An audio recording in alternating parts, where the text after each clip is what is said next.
لا حول ولا قوة إلا بالله العلي العظيم. أعوذ بالله من الشيطان اللعين الرجيم. بسم الله الرحمن الرحيم. الحمد لله رب العالمين باعث الأنبياء والمرسلين به نستعين وهو خير ناصر ومعين عليه نتوكل وإليه ننيب. ثم الصلاة والسلام والتحية والإكرام على نبيه الكريم سيدنا ونبينا وطبيب نفوسنا وشفيع ذنوبنا مولانا ومولى الثقلين جد الحسن والحسين أبي القاسم المصطفى محمد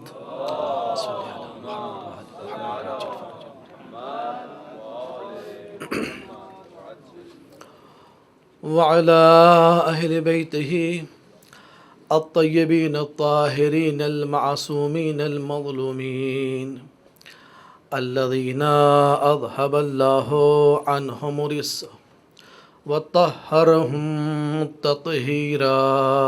اللهم صل على محمد وعجل ولعنة الله الدائمة على أعضائهم أجمعين. أما بعد، فقد قال سيد الشهداء حسين بن علي عليهما السلام: إني لم أخرج أشرا ولا بطرا ولا ظالما ولا مفسدا، إنما خرجت لطلب الإصلاح في أمة جدي، أريد أن أأمر بالمعروف وأنهى عن المنكر وأسير بسيرة جدي وأبي. صلوات پڑھیں محمد وآل محمد پہ.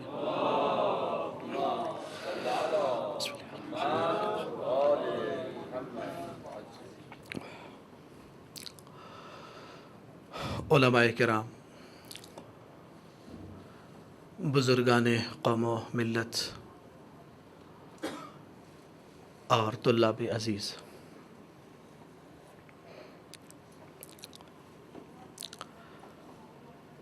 سرزمین قم پر سرزمین پاکستان کے وہ چنندہ افراد اور علماء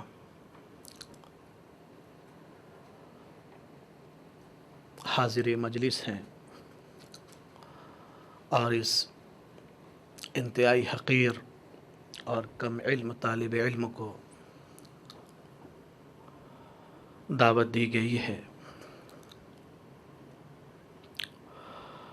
میں اپنی تمام علمی بے بضاعتی کے باوجود اور اس کا اعتراف کرتے ہوئے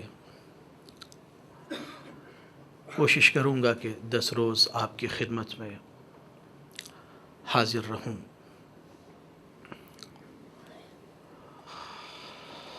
افق آسمان پہ 1446 ہجری کا چاند نمودار ہو گیا،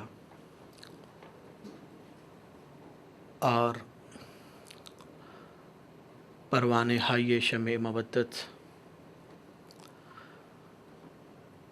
سید الشہداء کو خراج عقیدت پیش کرنے کے لیے حاضر ہو گئے.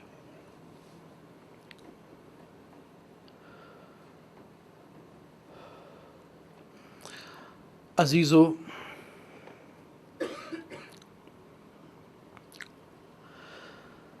ہم یہ سوچیں کہ یہ جو واقع کربلا ہے، یہ جو شہادت ہے، عالم بشریت میں اس کی کوئی اور نظیر تھی اس سے پہلے؟ کوئی مثال، کوئی نمونہ؟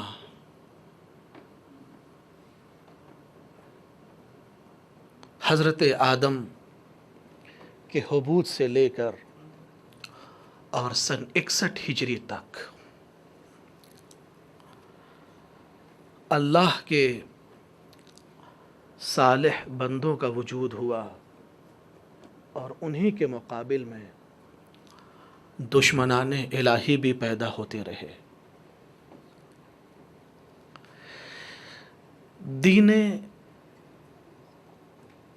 دین اور کفر کی یہ کشمکش ہمیشہ رہی ہے.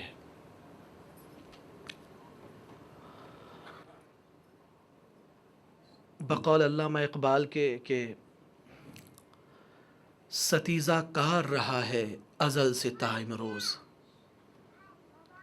ستیزہ کار رہا ہے ازل سے تا امروز، چراغ مصطفی سے شرار بولہبی. کیا کہنا چاہتے علامہ اقبال؟ یعنی یہ حق اور باطل میں کشمکش، دین اور کفر کی لڑائیاں یہ ازل سے رہی ہیں، اور جو بھی کفر کے مقابل میں آیا ہے اس کا نام چراغ مصطفیٰ ہے، اور جو چراغ مصطفیٰ کے مقابل میں آیا ہے کسی بھی صورت میں ہو وہ شرار بولہبی ہے، وہ شرار بولہبی ہے. تو ازل سے لے کے سن 61 ہجری تک کربلا کی نوعیت کی کوئی ایک شہادت آپ ہمیں دکھائیے. اتنی دلیری کے ساتھ لڑی ہوئی جنگ، اتنے کم افراد کے ساتھ لڑی ہوئی جنگ، اتنی بے سر و سامانی کے ساتھ لڑی ہوئی جنگ، یہ تو ظاہری وہ چیزیں تھیں. اتنی شجاعت کے ساتھ لڑی ہوئی جنگ، اتنی ہیبت کے ساتھ لڑی ہوئی جنگ، اتنے خلوص کے ساتھ لڑی ہوئی جنگ، اتنے چھوٹے بچوں، جوانوں اور بوڑھوں کو قربان کر دینے والی جنگ کبھی آپ کو نظر آئی تاریخ بشریت میں؟ نہیں. عزیزو، کربلا تو بہت دور کی بات ہے. وہ جنگیں جو گزشتہ تاریخ میں لڑی گئی تھیں وہ پائے کربلا تک پہنچنے کی بھی بساط نہیں رکھتی، ممکن ہی نہیں ہے. تو ایک تو سوال یہ ہے کہ کربلا اپنی نوعیت میں بے مثال، بے نظیر، بے عدیل، بے مثل جنگ ہے اپنی نوعیت میں. دوسری بات، آخر اتنی عظیم جنگ ہوئی کیوں؟ سوال ہے کہ نہیں آپ کے ذہن میں؟ جہاں پر ہر ماں اور ہر باپ یہ چاہتا ہے کہ اس کی زندگی پر آنچ آ جائے، اس کی جان جوکھم میں پڑ جائے، اس کی جان کو خطرہ لاحق ہو جائے، ماں باپ یہ چاہتے ہیں، مگر ان کے اپنے بچے، ان کی اپنی آل و اولاد محفوظ ہو جائے، بالخصوص معصوم بچے. آخر کیا ضرورت ہے، کیا وجہ ہے کہ سید الشہداء نے اپنی بھی جان قربان کی اور اپنے ششماہ اصغر کی بھی جان قربان کر دی؟ کیا وجہ ہے یہ؟ کچھ تو وجہ ہوگی کہ جو اتنی عظیم جنگ ہوئی ہے کربلا میں، وہ کیا جنگیں ہو سکتی ہیں؟ دوسری بات، تیسری بات، اب جو یہ جنگ کربلا کے صحرا میں لڑی گئی ہے، جو کربلا کے صحرا میں ہوئی ہے، بیابان میں ہوئی ہے، بے آب و گیاہ ایک وادی میں ہوئی ہے، کیا اتنی عظیم جنگ کو اسی جغرافیہ میں محدود رہ جانا تھا، یا اس جغرافیہ کی حدوں کو توڑ کر کربلا کو کائنات تک پہنچنا تھا؟ اس جغرافیائی حدوں کو توڑ کر آثار شہادت امام حسین کو کائنات تک پہنچنا تھا. پہنچے وہ آثار ہم تک؟ کیا یوں ہی آثار ہم تک پہنچ گئے؟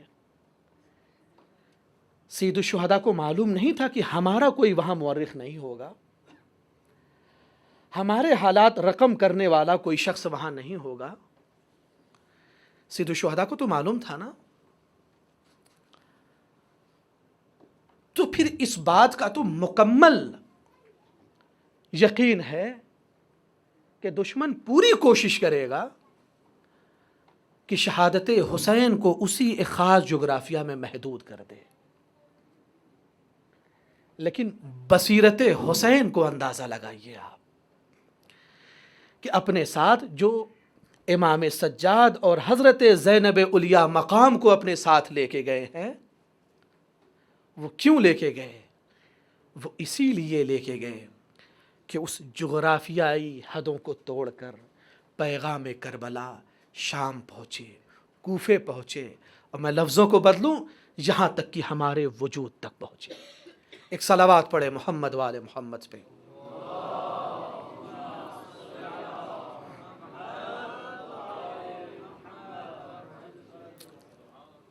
کربلا بے نظیر، کربلا بے نظیر ہے عزیزو. اتنی بڑی جنگ جو لڑی گئی،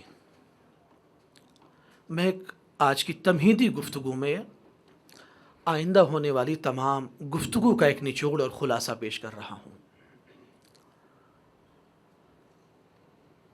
اسلام صبح قیامت تک باقی رہنے والا دین ہے، یا یوں کہوں کہ حلال محمدی قیامت تک باقی رہنے والا حلال، اور حرام محمدی قیامت تک باقی رہنے والی شریعت اور وہ حرام. شریعت محمدی کو قیامت تک باقی رہنا ہے.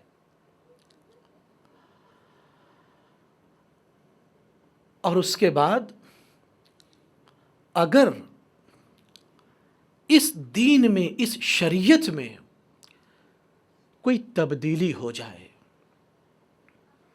کوئی حرام حلال میں بدل جائے اور کوئی حلال حرام میں تبدیل ہو جائے، تو پھر یہ تبدیلی بھی قیامت تک باقی رہے گی.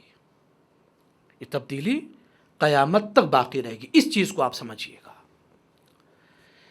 دین اسلام تمام انبیاء کی زحمتوں کا ایک نتیجہ ہے.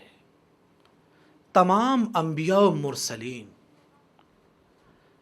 ان تمام جو انبیاء مبعوث برسالت اور نبوت ہوئے ہیں، ہر ایک اپنے وجود میں ایک تمہید کی حیثیت رکھتے ہیں دین اسلام کے لیے، دین محمدی کے لیے ایک تمہید کی حیثیت رکھتے ہیں.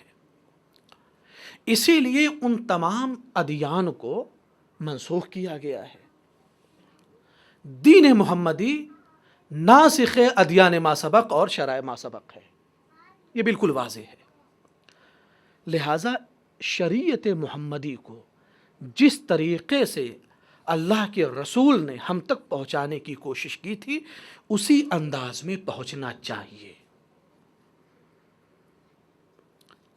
حضرت آدم علیہ الصلاۃ والسلام کی محنت و مشقت کو نظر میں رکھیے، حضرت نوح علیہ الصلاۃ والسلام کی جانفشانیوں کو نظر میں رکھیے، اور اس کے بعد تمام انبیاء، حضرت ابراہیم، حضرت اسماعیل. اب ذرا غور فرمائیے کہ حضرت ابراہیم علیہ الصلاۃ والسلام کو جو شیخ الانبیاء کہا جا رہا ہے، ان کی جانفشانیوں کو محسوس کیجئے کہ کتنی جانفشانیاں کی ہیں. بابل میں ولادت، کہاں؟ فلسطین پہ، اس کے بعد پھر اپنے چھوٹے سے معصوم بچے کو لے کر مکہ، اور مکے میں کہاں؟ بواد غیر ذی زرعین.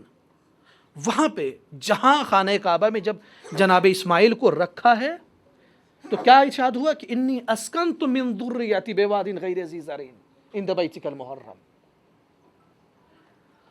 ایک معصوم سی جان کو ایک ایسے صحرا میں رکھا گیا، چھوڑ دیا.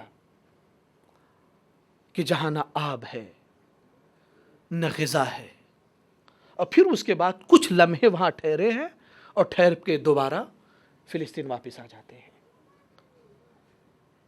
یہ کس کی جانفشانیاں ہیں؟ جناب ابراہیم کی، اسی اسلام کے لیے، ایک شریعت خداوندی کے لیے۔ یہ تمام جانفشانیاں، یہ تمام محنت، یہ تمہید ہے دین محمدی کے لیے۔ بات کو محسوس کیجیے گا، یعنی اگر شریعت محمدی میں دشمن آ کر کچھ تبدیلی کر دیتا تو آپ یقین مانیے کہ پھر شریعت ابراہیمی کی لاج باقی نہ رہتی، دین آدم و دین نوح کی لاج باقی نہ رہتی۔ شریعت محمدی کو باقی رہنا تھا اور اس کی بقا کے لیے اتنی بڑی قربانی دینی تھی جو سید الشہداء نے دی ہے۔ ایک صلوات پڑھے محمد وآل محمد پہ۔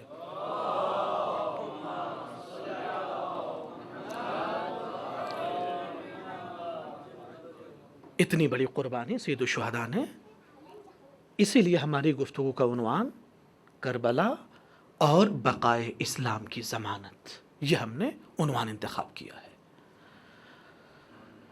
کربلا بقائے اسلام کی ضمانت۔ میں 2-3 باتوں کی طرف آج کی گفتگو میں بس اشارہ کروں گا، اس کے بعد تمہیدی گفتگو کل سے مستقل طور پہ گفتگو کروں گا۔ سید الشہداء علیہ الصلوۃ والسلام نے جب قیام فرمایا اور جب گھر سے نکلے ہیں تو نکلتے ہوئے سید الشہداء نے اپنے بھائی محمد ابن حنفیہ کے نام وصیت نامہ لکھا ہے۔ جن جملوں کی میں نے ابھی تلاوت کی آپ کے سامنے، اس مفصل وصیت نامے کے چند کلمات تھے۔ مکمل وصیت نامہ کیا ہے؟ ھذا ما اوصى به الحسین بن علی الی اخیہ محمد ابن الحنفیہ، یہ وصیت نامہ ہے مکمل۔ اور اس کے بعد کہتے کہ ان الحسین یشہد ان لا الہ الا اللہ وحدہ لا شریک لہ وان محمدا عبدہ ورسولہ اللہم صلی علی محمد وعلی محمد وعجل فرجہ۔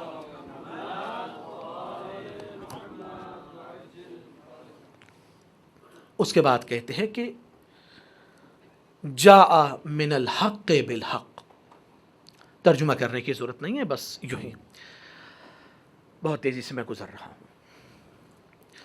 فرمائے کہ یہ وہ وصیت کہ جسے حسین ابن علی اپنے بھائی محمد حنفیہ کے نام، اس کے بعد کہتے کہ بے شک حسین گواہی دے رہے ہیں کہ بے شک اللہ اور معبود ایک ہے، اس کے سوا کوئی نہیں، محمد رسول اللہ ہیں، جاء بالحق جاء من الحق بالحق، حق کی طرف سے حق کے ساتھ وہ اس زمین پر آئے ہیں۔ ایک ایک کلمہ آپ دیکھیے گا، کبھی غور کیجیے گا اس وصیت نامے پہ کہ اس میں کتنے راز مضمر ہیں، بڑی آسانی سے ہم گزر جاتے ہیں۔ اس کے بعد کہتے ہیں کہ وَأَنَّ السَّاعَةَ آتِيَةٌ لَا رَيْبَ فِيهَا، یقیناً قیامت آنے والی ہے۔ وَأَنَّ اللَّهَ يَبْعَثُ مَنْ فِي الْقُبُورِ، اللہ ہر ایک کو زندہ کرے گا جو پیوند خاک ہو گیا ہے۔ یہ وصیت نامے کے جملے۔ آخر میں پھر یہ جملہ ہے کہ انی لم اخرج اشرا ولا بطرا ولا ظالما ولا مفسدا انما خرجت لطلب الاصلاح فی امت جدی اريد ان آمر بالمعروف وانہى عن المنکر واسیر بسیرت جدی وابی۔ میں روئے زمین پر شر و فساد برپا کرنے کے لیے، کسی کی حکومت کو لینے کے لیے نہیں خروج کیا میں نے۔ انما خرجت لطلب الاصلاح فی امت جدی، انما کلمہ حصر، آپ سے بہتر کون سمجھ سکتا ہے؟ میرا مقصد صرف اور صرف یہ ہے، میرے قیام کا مقصد صرف اور صرف یہ ہے کہ لطلب الاصلاح فی امت جدی، کہ میں اپنے نانا کی امت کے درمیان موجود خرابیوں کو اصلاح کر سکوں، خرابیوں کی اصلاح کر سکوں۔ دو باتیں ہیں عزیزان گرامی یہاں پہ، ایک تو یہ کہ اصلاح، دوسری بات یہ ہے کہ فی امت جد، اصلاح کی ضرورت کب آئے گی؟ اصلاح کے مقابل میں فساد ہے یا افساد ہے؟ اہل علم افراد موجود ہیں، صلاح کے مقابل میں فساد اور اصلاح کے مقابل میں افساد۔ غور فرمائیے گا اس پہ۔ اصلاح کسی فاسد شے کو اس کی واقعی اور حقیقی صورت میں لے آنا، لیکن مسئلہ یہ ہے کہ جب اصلاح کے مقابل میں افساد ہے تو اس کا مطلب یہ ہوا کہ جہاں پر یہ فساد برپا ہوا ہے، خرابی جہاں پہ آئی ہے، تو یہ خود بخود خرابی نہیں آئی ہے، خرابی لائی گئی ہے، خرابی پیدا کی گئی ہے، خرابی پیدا کی گئی ہے۔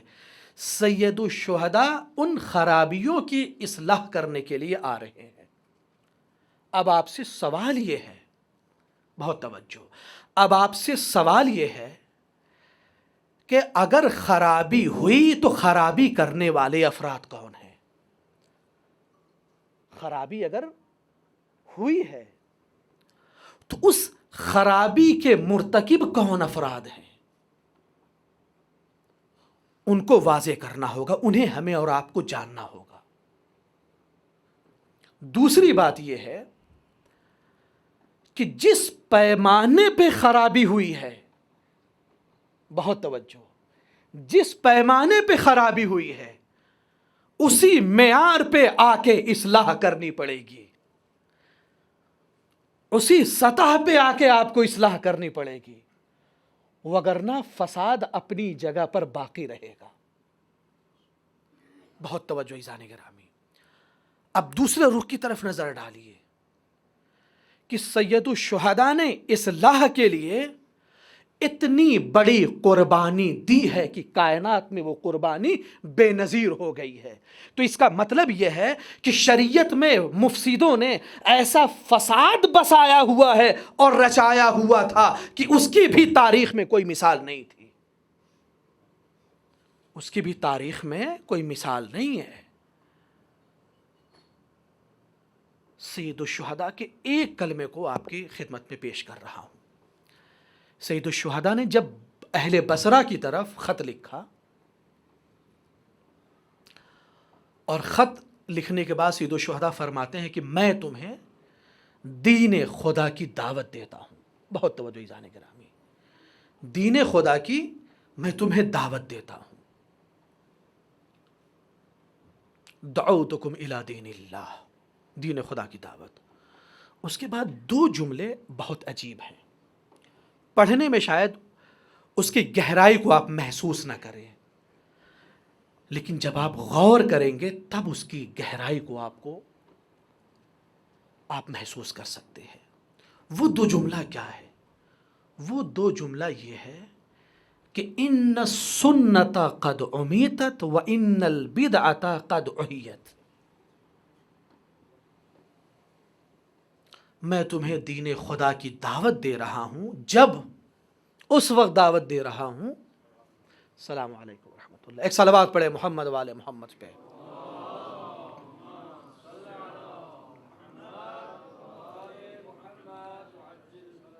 میں تمہیں اس وقت دعوت دے رہا ہوں کہ ان السنت قد امیتت و ان البدعۃ قد احیت۔ اب اس مفہوم اصلاح کو در مقابل افساد سمجھیے، اصلاح کے مقابل میں افساد۔ اب اس چیز کو محسوس کیجیے۔ سید الشہداء کیا کہتے ہیں کہ سنتوں کو مار دیا گیا ہے، ان السنت قد امیتت. سید الشہداء نے یہ نہیں کہا کہ ان السنت قد ماتت، سنتیں مر گئی ہیں، سنت پیغمبر ختم ہو گئی ہے، فنا ہو گئی ہیں. نہیں، سید الشہداء نے یہ نہیں کہا، اور یہ بھی نہیں کہا کہ وَإِنَّ الْبِدْعَةَ قَدْ حَيَّتْ، کہ بدعتیں زندہ ہو گئی ہیں. غور کیجئے عزیزان گرامی، میں اسی انداز سے گفتگو کرتا ہوں، میری مشکل یہ ہے، اور خاص طور پہ جب علماء کا مجمع ہوتا ہے. کہا کہ ان سنت قد امیتت، سنتیں مری نہیں ہیں، سنتوں کو مارا گیا ہے، سنتوں کو مارا گیا ہے. پھر آپ تلاش کیجئے کہ کس نے کس مقام پر سنت محمدی کو مارا ہے، کس نے کن کن مقامات پر سنت محمدی کو مارا ہے. وَإِنَّ الْبِدْعَةَ قَدْ أُحْيَتْ، بدعتیں خود سے زندہ نہیں ہوئی ہیں، بدعتوں کو جان دی گئی ہے، بدعتوں کو زندہ کیا گیا ہے. اب جب بدعتوں کو زندہ کیا گیا ہے تو پھر تاریخ کے اوراق اور صفحات کو کھگالیے اور جا کے دیکھیے کہ کن کن مقامات پر بدعتوں کو زندہ کیا گیا ہے، اور وہ ہاتھ کون ہیں جنہوں نے مردہ بدعتوں میں اپنی جان ڈالی ہے. پھر جا کے تلاش کیجئے. عزیزان گرامی، کربلا کی تاثیر یوں ہی نہیں ہے ابدی، تاثیر کربلا یوں ہی ابدی نہیں ہے.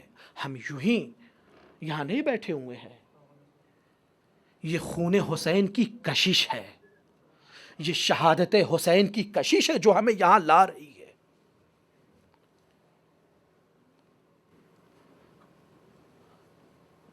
انشاءاللہ وہ تمام افراد کہ جنہوں نے سنت محمدی کو مارا ہے، ہم ان پہ گفتگو کریں گے. بدعتوں کو جنہوں نے زندہ کیا ہے، ہم ان کی طرف اشارہ کریں گے، اور پھر ہم یہ بتائیں گے کہ کس شان سے حسین ابن علی نے جن سنتوں کو مار دیا گیا تھا، اپنی شہادت کے ساتھ اپنی جان دے کر اس مری ہوئی سنت کو دوبارہ زندہ کیا ہے،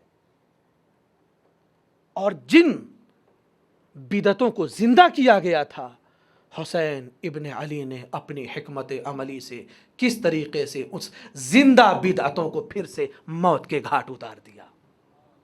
ایک صلوات پڑھے محمد والے محمد پہ.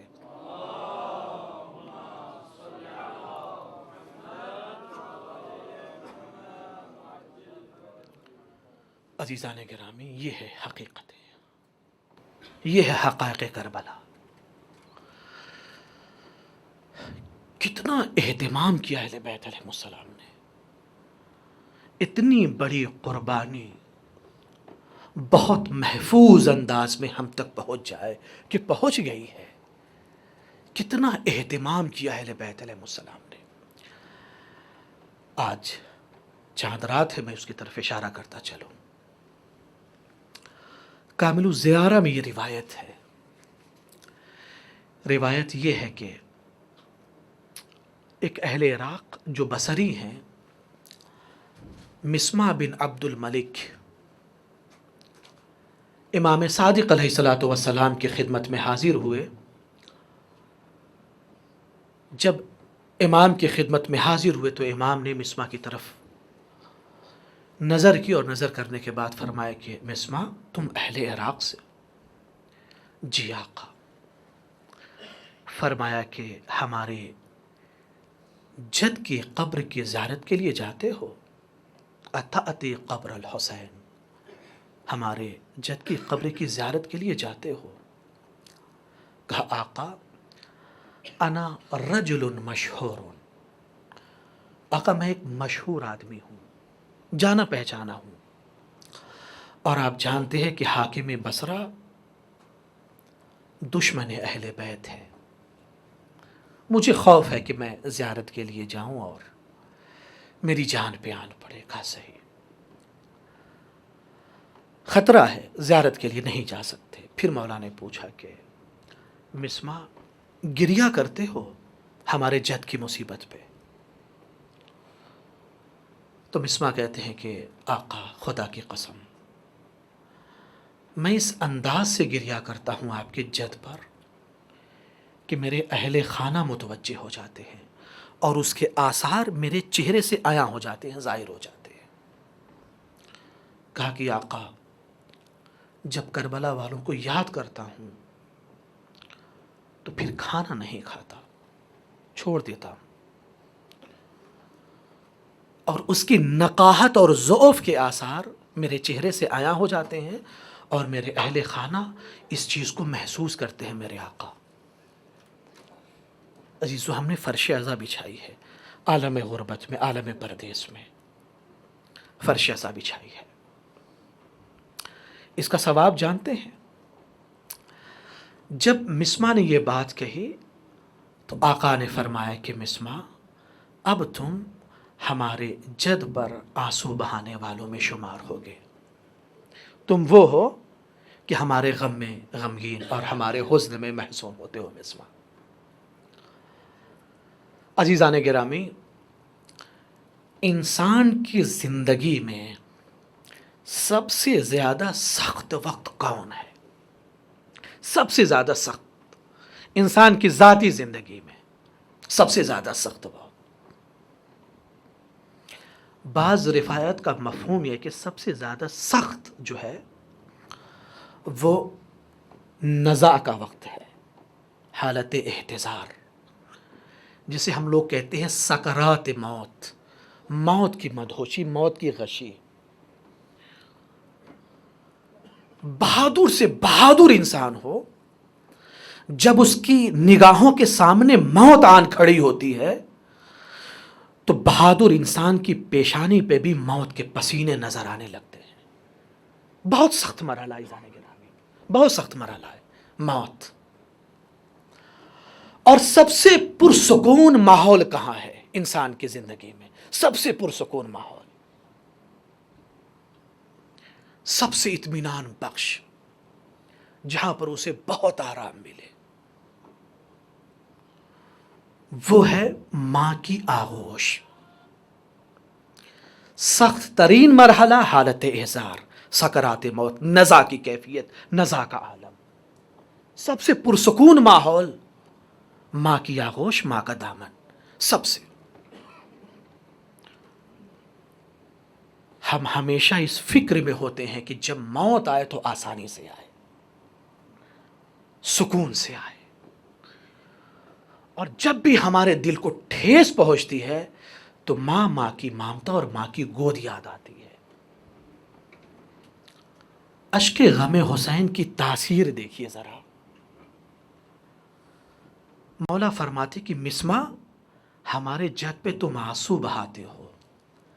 فرماتے کہ مسما، جب تم آنسو بہاتے ہو، میرے جد کے غم میں غمگین ہوتے ہو، تو سنو، انکا سترا حضور آبائی عند موتکا۔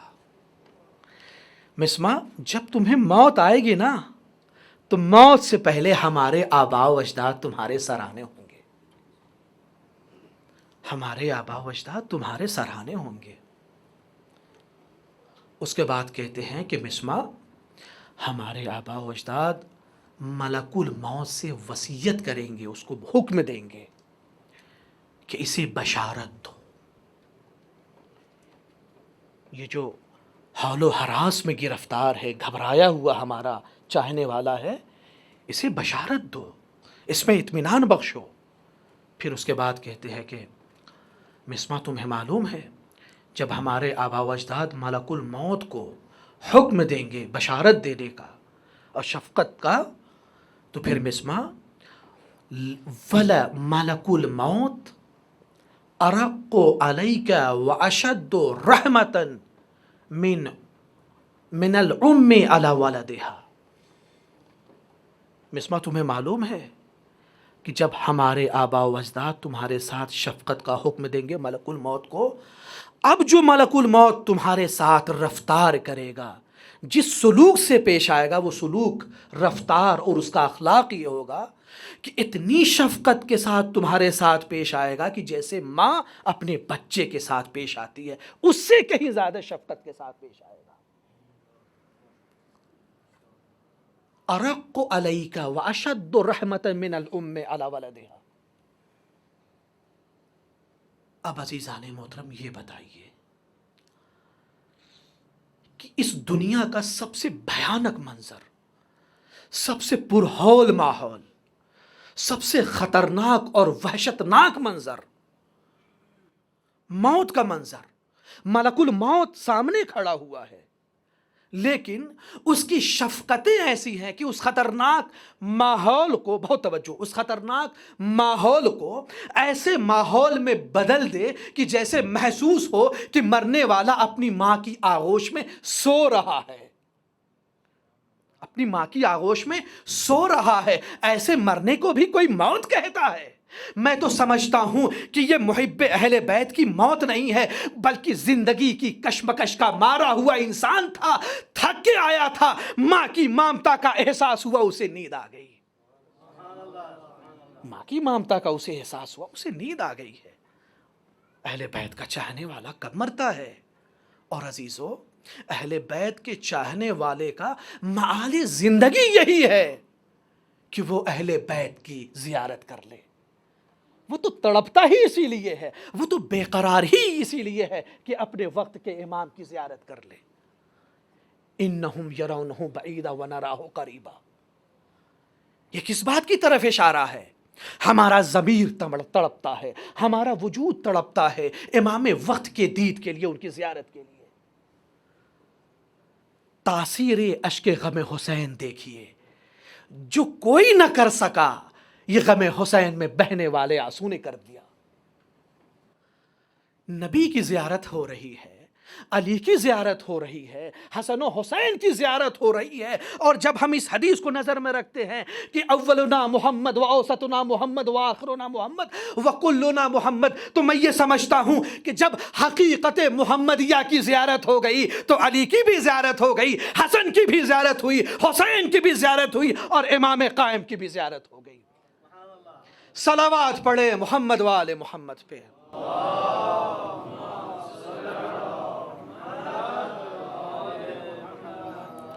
یہ ہے تاثیر اشک غم حسین عزیزان محترم۔ اتنی بڑی قربانی دی سید الشہداء نے، اس قربانیوں کا نتیجہ یہ ہوا کہ اسلام ابد تک کے لیے محفوظ رہا، اسلام ناب محمدی ہم تک پہنچا۔ عزیزو، اختتام گفتگو ہے، عزیزو، ہماری بہت کوتاہی ہے، ہماری بہت خامیاں ہیں۔ آج دین محمد اور دین حسینی جو غالب نہیں ہے، یہ ہماری کمی ہے۔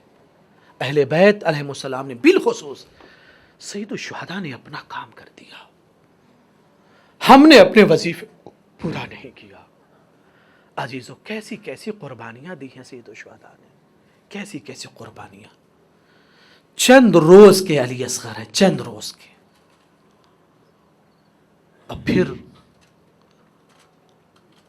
سید الشہداء جب گھر سے روانہ ہو رہے ہیں تو اس ننھے مجاہد کو بھی اپنے ہمراہ لیے جا رہے ہیں۔ ارباب اعضاء، آپ کو معلوم ہے کہ جب یہ کارواں گھر سے نکل رہا ہے تو بڑی شان کے ساتھ نکل رہا ہے۔ محلہ بنی ہاشم میں ایک عجب شان ہے آج، اور اسی شان میں ایک عجب کوہرام بھی ہے، ایک عجیب آہوزاری ہے، ایک عجیب گریہ و ماتم ہے۔ آخری شب ہے سید الشہداء کی، اور اب اپنے نانا کی مزار پہ آئے ہیں خدا حافظ کے لیے، خدا حافظ کے لیے۔ ارباب اعضاء کہتے ہیں کہ جب نانا کی قبر پہ آ کے نانا کی قبر کو اپنی آغوش میں لپٹا لیا ہے تو اس قبر میں ایک لرزش طاری ہوئی ہے، روتے روتے غش کی کیفیت طاری ہوئی۔ نانا رسول اللہ کو خواب میں دیکھتے ہیں، بال پریشان ہیں، میرے لال حسین وعدہ طفلی کو نبھانا ہے۔ نانا کی قبر سے رخصت ہوئے، بھائی حسن کی قبر سے۔ علماء بیان کرتے کہ جب ماں کی قبر پہ آئے ہیں تو اس انداز سے آئے ہیں جیسے کوئی معصوم بچہ اپنی ماں کی گود کی طرف بڑھتا ہے، اس انداز سے ماں کے قبر کی طرف پہنچے۔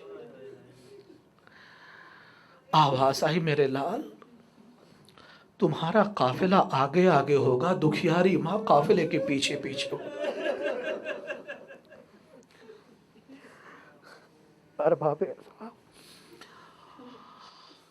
ماں پیچھے پیچھے ہوگی۔ شاید یہی وجہ ہے نا کہ جب شب عاشور نافع سید الشہداء کے پیچھے پیچھے جا رہے ہیں تو سید الشہداء کو محسوس ہوا کہ آنے والا کوئی آ رہا ہے۔ کون؟ کہا نافع آقا۔ کہا آقا آپ مقتل میں تنو تنہا جا رہے ہیں، مجھے گوارا نہ ہوا، مجھے خوف تھا اس بات کا کہیں کوئی دشمن پشت سے آپ پہ حملہ نہ کر دے آقا۔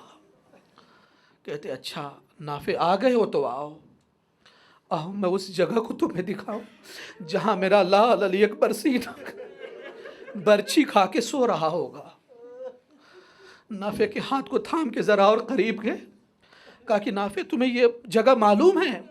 یہی وہ جگہ ہے جہاں میرا قاسم مجھے آواز دو رہا ہوگا، یا اماں ادرکنی، لیکن میں نہ پہنچ سکوں گا۔ کہتے کہ ایک ایک قتل گاہ کو دکھاتے جا رہے ہیں۔ ایک مقام وہ ارباب اعزاز آیا کہ جہاں پر مولا کو یہ محسوس ہوا کہ اب نافع پیچھے نہیں آ رہے، پلٹ کے آواز دی، کہا نافع کہاں رکے؟ کہا اس نشیب سے کسی ضعیفہ کے رونے کی آواز۔ کہا یہاں سے بہت پردرد اور بہت آہ بھری آواز آ رہی ہے آقا، کوئی خاتون ہے جو اپنے لال پر بہن کر رہی ہے۔ کہا اے نافع تمہیں معلوم نہیں، یہ میری ماں ہے، جب سے ہمارا قافلہ ارے کربلا میں آیا ہے، ہمارے مقتل کی زمین کو ہماری ماں ارے وقت کے عصر کے ہنگام جب میرا حسین زمین کربلا پہ آئے تو میں اپنی آغوش کو پھیلا دوں گی۔ اے میرے لال زمین کربلا کی کنکریاں تمہیں اذیت نہ کرے، اے حسین آ جا میری آغوش میں آ جا، اے حسین آ جا تمہاری انتظار کر۔ سيعلم الذين ظلموا أي منقلب ينقلبون إنا لله وإنا إليه راجعون رضا بقضائه وتسليما لأمره۔ میرے معبود بار الہ تجھے واسطہ محمد وآل محمد کا ہماری اس مجلس عزا کو شرف قبولیت عنایت فرما، بانیان مجلس کی حفاظت فرما، ہمارے درمیان یا شیعان حیدر کرار جہاں پر بھی ہیں اگر مریض ہیں شفاء کامل و عاجل عنایت فرما، بے جرم و گناہ اگر اسیر ہے انہیں زندان سے آزاد فرما، پرچم اسلام کو سر بلند فرما، پرچم کفر و نفاق کو سر نگون فرما، ہمارے امام کے ظہور میں تعجیل فرما، ہم کو ان کے آوان و انصار میں شمار فرما، انکا انت السمع العلیم بحق محمد وآلہ الطاہرین۔ ماتم حضرت سید الشہداء علیہ السلام۔